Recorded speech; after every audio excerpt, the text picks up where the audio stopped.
বিয়েতে ৫১টা শাড়ি পেয়েছিল মেয়েটা।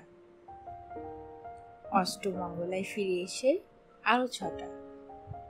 এত শাড়ি একসঙ্গে সে জীবনে দেখেনি।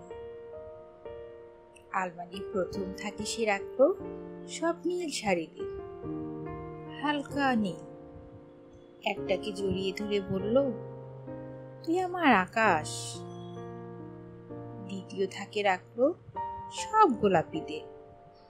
একটা গোলাপিকে জড়িয়ে এসে বলল, তোর নাম অভিমান। তৃতীয় থাকে ৩টি ময়ূর, যেন ৩ দিক থেকে ছুটে আসা সুখ। তেজপাতা রং যে শাড়িটার, তার নাম দিল বিষাদ। সারা বছর সে শুধু শাড়ি উপহার পেল। এত শাড়ি সে কি করে এক জীবনে করবে?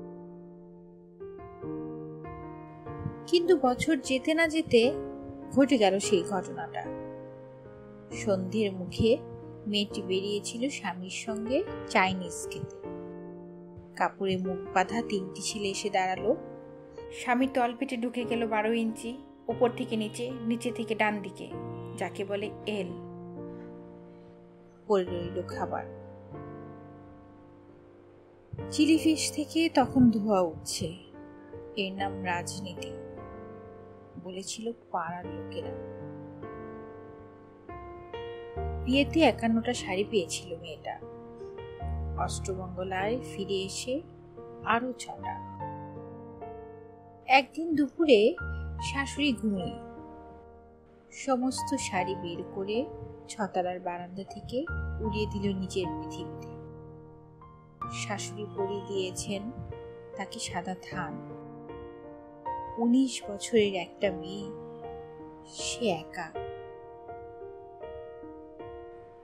কিন্তু সেই থানও এক ঝটকায় খুলে নিল ৩ জন পাড়ার উপরের একটি সত্য বিধবা নগ্ন মেয়ে। রাস্তায় দৌড়াচ্ছে আর চিৎকার করছে, বাঁচাও বাঁচাও বাঁচাও। পেছনে ৩ জন, সে কি উল্লাস! নির্বাক পাড়ার লোকেরা। বিয়েতে ৫১টা শাড়ি পরেছিল মেয়েটা। অষ্টমঙ্গলায় ফিরে এসে আরো ৬টা।